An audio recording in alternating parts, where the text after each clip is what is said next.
Is that the Jimi Hendrix? Yeah, it's La Poupée. Nice. I love it. All right, folks, you can IM me at Majority FM, of course, as you always can.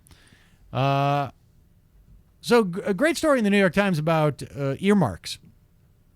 As you know, the Republicans have been screaming about earmarks, want to get rid of them. President Obama, in his bid to sound not like a socialist, apparently has decided also, so there's no earmarks. Gone are the likes of earmarks. And putting a huge cut on our budget. As you know, earmarks account for less than half of 1% of total federal spending. 0.5% of total federal spending. Wow. Can't you just see our economy exploding with activity now? Because things like a project to help consolidate information about warrants in Brazos County, Texas, will now receive no funding. Staffing for 2 new shelters for abused women and children in Salt Lake City will not get funding. A rural Wisconsin county will not be able to upgrade its communications system, and a road in Kentucky will not be widened next year. You know, folks, the stupidity of this whole earmark thing can only be expressed by the fact that John McCain has dedicated his career to harping about it. That's the only way you know it is a total bullshit. Yes, there are projects that are wasteful, but it's an incredibly important instrument for helping local communities. And you know who's going to find that out soon? Those Republican douchebags who were so up in arms, these Tea Partiers. Yeah, we went over that story about was it Suffolk County? I think so, yeah. Where it basically had to be taken over by the courts. Yeah. Because the teabagger who became the whatever it is that you're in charge of a county, he's like, we're cutting taxes. Of course, he couldn't figure out where to cut any services because conservative governance doesn't work. And so all that happens is you basically sink, counties can default. And so it had to be taken over. These people they're morons. They're not serious individuals. They have no philosophy from which to govern. Steve Tribble, county judge executive of Christian County in Kentucky. I guess that's really a county. I do agree we have to cut from somewhere, he said. But I'm against some earmarks, he said, but not the good ones. I can promise you this is not a road to nowhere. Hey, what happened? Don't piss down my back and tell me it's raining. I was actually going Surprise, surprise. Surprise, surprise. I'm just against the bad earmarks, like the ones that other people are getting. The ones that I'm getting are good ones. I am firmly principled against other people getting earmarks. Representative Sean Duffy, Republican of Wisconsin, who devoted part of his 2010 campaign to criticizing the penchant of his predecessor, David Obey, for securing earmarks, said he traveled to his district last week to gently explain to local governments that times have changed. But even Mr. Duffy said that he'd come to see that not every earmark was of the much maligned Teapot Museum quality. Hey, what happened? I'm against earmarks unless they're good ones. In other words, ones that I'm getting. Said that he would help his constituents work through the grant process. Where are you getting those grants from? Oh, the federal government. I'm against earmarks unless it's a good one for me. Hey, what happened? But there's the rub. With President Obama proposing a 5-year freeze on domestic spending and the Republican-controlled House vowing to cut spending in federal agencies by hundreds of millions of dollars, it's almost certain that every agency will have far less money to spend on thousands of legitimate projects that were approved after extensive review.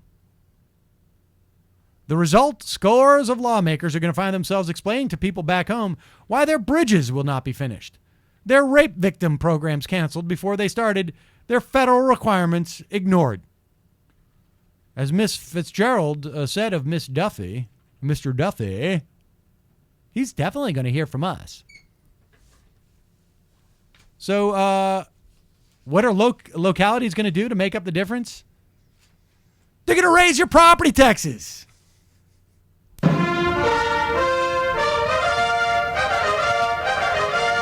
High on a hill was a lonely goat herd lay. We can get all these services without having to pay for it and cut government so that bondholders will make a lot of money.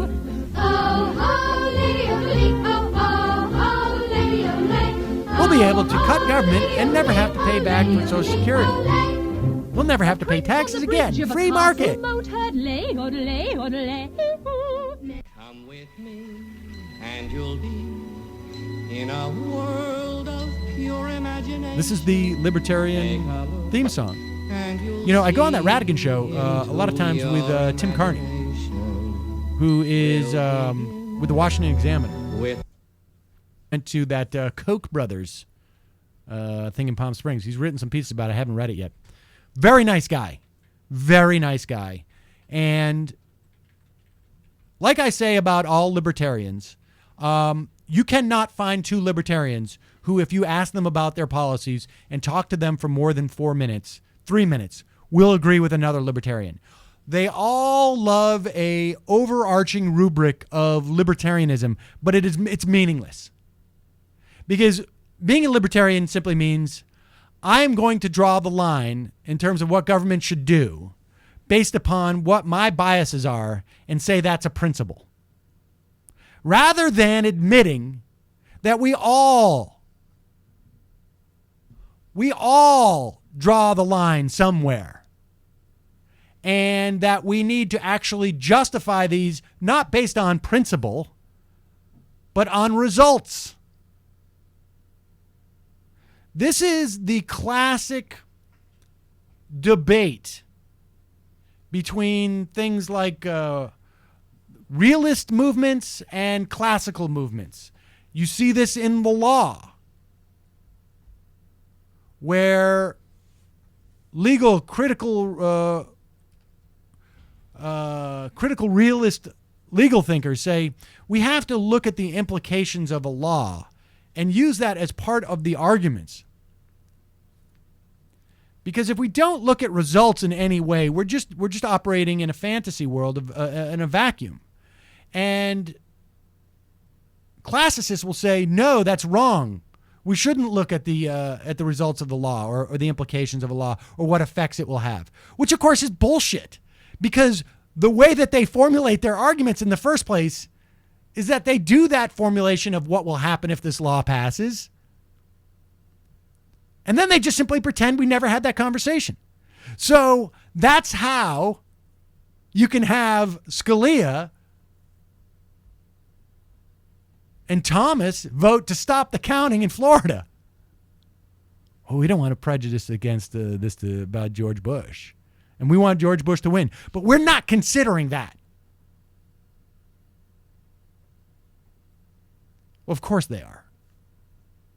And it's the same with libertarianism. And, Carney is like, well,